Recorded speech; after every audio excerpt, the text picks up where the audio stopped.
Welcome everyone to Reuflection. I'm your host Reufury, and today we have a special guest, Ro. Hello, I'm Ro, the assistant coach for Mammoth, and we're here to talk about this week's games, Order and the Chiefs. Now, going into week 4, we had a bit of a rough opponents. We have Order and Chiefs, kind of like the big dogs, right? We have Chiefs, who are like literally Thanos, and then we have Order, who, they went to MSI. Like, look, it's definitely opponents not to underestimate at all. And, going into the week, it was a bit rough. It was an 0-2 week. But, let's try jump right into the Order draft here. So, on the Order side, we have Wukong, Ornn, Corki, Renata, and Twitch. And on the Mammoth side, we have Sejuani, Shyvana, Tristana, Seraphine, and Pyke. Now, Ro, what do you think about these drafts?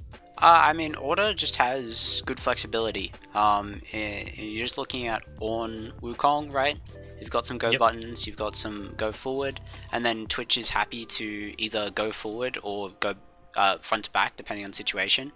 And then you have Renata and Corki, who definitely are pretty happy to just sit back and let the game go. Then we have Mammoth, who I think this game was a bit more awkward, where we definitely had a set plan, but it just didn't go according to plan, with Tristana not being able to get a big advantage over that blind pick Corki meant that everything else didn't go as smooth as scaling as possible, because a big point of this draft was the early Shyvana, right? Shyvana is meant to be the star, but definitely was not able to get to a very scary Shyvana point, and instead it's just the enemy scaling. It ended up coming up really big. Yeah, I mean, it's definitely scary with those ornaments. We got the Corki long range, and then we have, Ratata.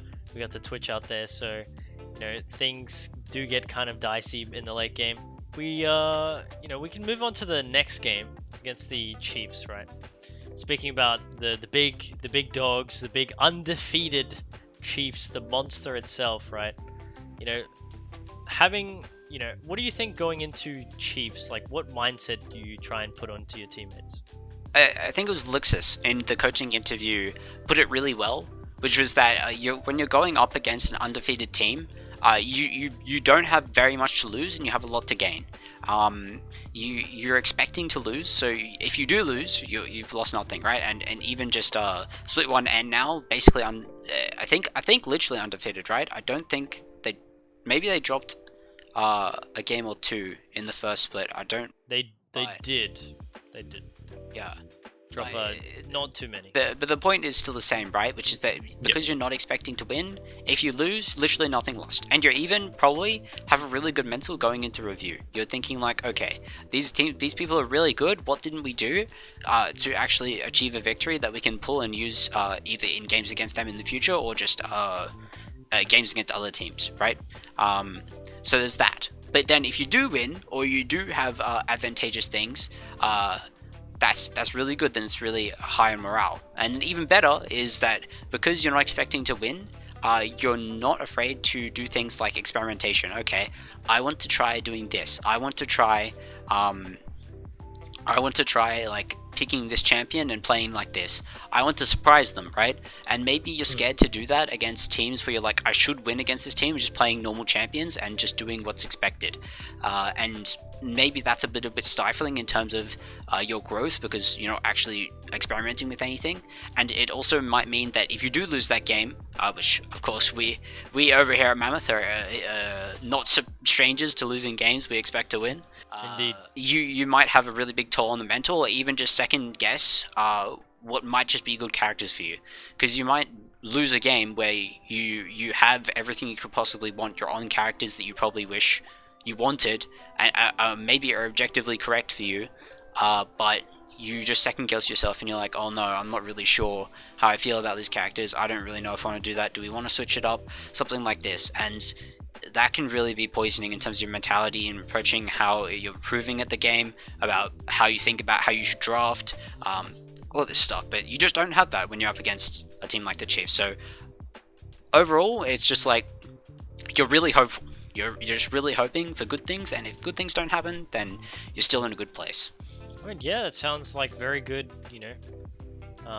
point you got there to where like you got to make sure you have the boys got hope and get some testing in there, make sure everything's figured out by the time you do get to the other opponents, right?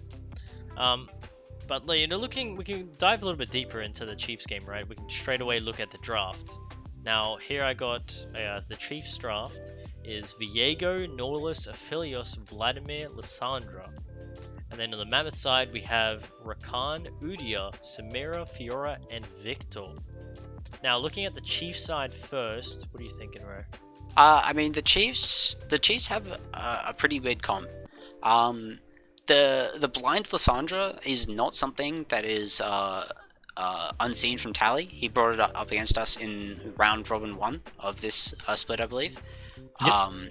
And he likes this type of thing. Historically, TF, he hasn't really done it for some time, but historically, TF, this type of champion where they usually are much more team-centered when he's blinding. And then the Vladimir as well is also just a product of the draft, I would say, rather than specifically something prepared, because he just sees a Fiora, and we banned out a big Topoon special. He loves his cannon. He's played it before. He's one of the only people playing it in the league right now, and It's pretty good into that Fiora. So we banned it out, and he was just like, okay, I'm just going to take what I want to play into it, which is fair enough. Fiora is a very greedy champion, so this is expected. But then the rest of their team, I think Aphelios, Nautilus, Viego is just very non-committal. Those 3 champions, when you pop them into a draft, I don't really think you're fully committed to any particular theme. I'm not seeing those champions and being like, you are stuck playing a certain way. So I think it ended up a really weird team comp, but it makes sense in the context of where they were at when it got to Blue 4, Blue 5. Yeah, I mean, picking double AP solo laners, right? Especially blinding the Lissandra is pretty damn scary, because Lissandra has quite a few secret counter picks that just absolutely destroy her, but may not also go very well with the team comp.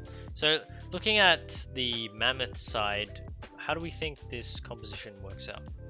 I mean, I think you put it best as well, talking about secret counter picks that might not fit team comp.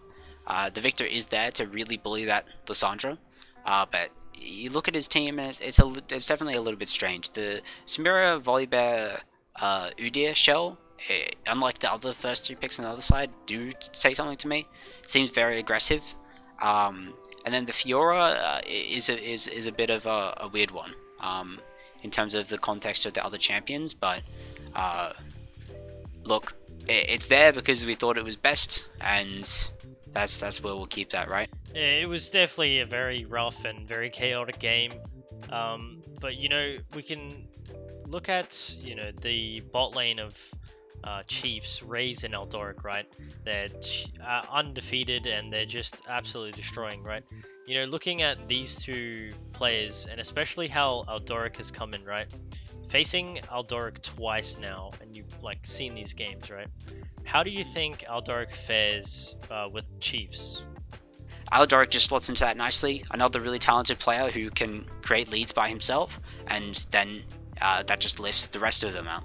So I definitely can agree. A good player on a good roster. He's doing work and making shit happen. But that concludes week 4 of Reuflection. Unfortunately, it was an 0-2 week, but hopefully we'll see them back in week 5 and we get some more action. Thank you to our special guest Ro, and thanks everyone for watching. I'm your host Reufury, and have a good day.